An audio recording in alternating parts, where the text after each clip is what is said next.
नमस्कार, मैं अमित कश्यप और आप देख रहे हैं हंगामा टाइम्स। तमाम उत्तर प्रदेश की बड़ी खबरों को देखने के लिए अब वन स्टॉप हंगामा टाइम्स को सब्सक्राइब करें, बेल आइकन दबा लें ताकि सबसे पहले ताज़ा अपडेट पहुंचे आपके पास। यूपी के फतेहपुर जिले में निजी कार्यक्रम में बांधा जा रहे सपा के वरिष्ठ नेता स्वामी प्रसाद मौर्य का सपा कार्यकर्ताओं ने जोरदार स्वागत किया। वहीं उन्होंने केंद्र सरकार द्वारा लास्ट जा रहे यूसीसी बिल लाए जाने पर केंद्र सरकार पर पलटवार करते हुए कहा कि यह इनका चुनावी एजेंडा है।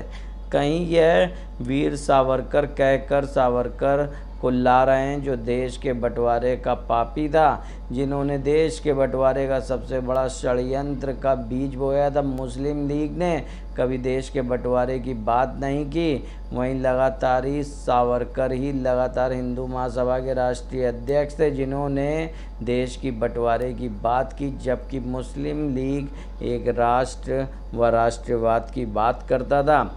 हिंदू महासभा ने दबाव बनाकर मुस्लिम लीग को अपने प्रस्ताव को ज़बरदस्ती मानने के लिए मजबूर किया और आज सावरकर पाठ्यक्रमों में पढ़ाए जाते हैं तो मुस्लिम लीग के राष्ट्रीय अध्यक्षों को बताया जाना चाहिए और पढ़ाया जाना चाहिए, जिनका चरित्र राष्ट्रवाद का और राष्ट्र के प्रति समर्पित भाव से काम करते थे।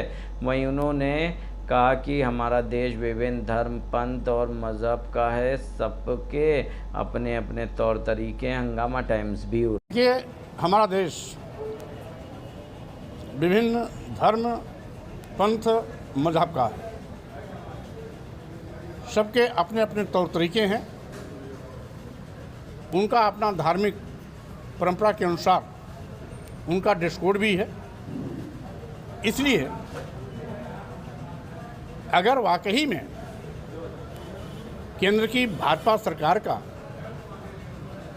कुछ करने का इरादा ही है तो भारतीय संविधान के अनुच्छेद 38, 39, 40 और 41 के उपबंधों पर पहले काम करे, उसके बाद 44 की बात करें।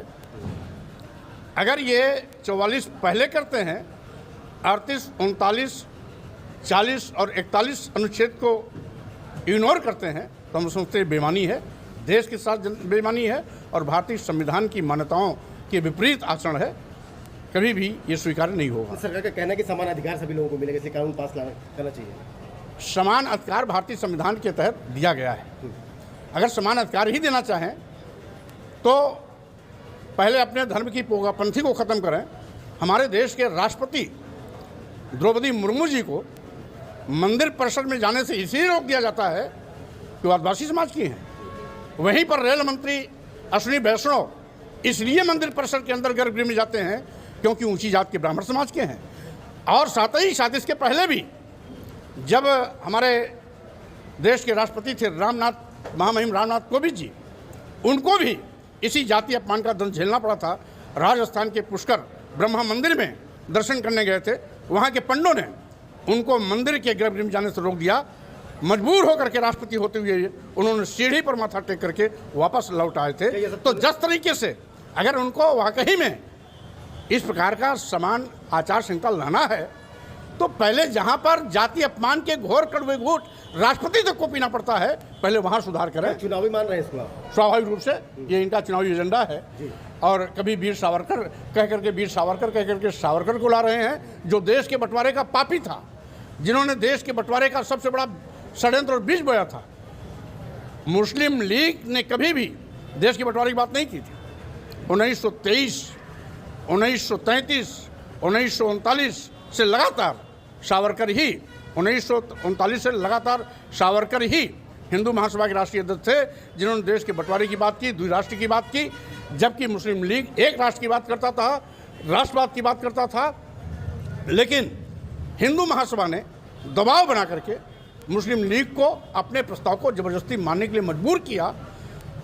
तो अगर आज सावरकर पाठ्यक्रमों में पुस्तक पढ़ाए जाते हैं तो मुस्लिम लीग के राष्ट्रीय अध्यक्षों को बताया जाना चाहिए, पढ़ाया जाना चाहिए, जिनका चरित्र राष्ट्रवाद का था और राष्ट्र के प्रति समर्पित भाव से काम कर रहे हैं। सब एक हो रहे हैं, क्या लगता है 2024 में कितना से सफलता मिलेगी आप लोगों को? 2024 में भाजपा के पाप का अंत होगा, भाजपा सरकार की विदाई होगी। हंगामा टाइम्स की तमाम खबरों को देखने के लिए हंगामा टाइम्स को सब्सक्राइब कर लीजिए और बेल आइकन दबा लीजिए। अगर आपको ये वीडियो अच्छा लगा हो तो लाइक बटन प्रेस कर अपनी प्रतिक्रिया हमारे कमेंट बॉक्स में देना मत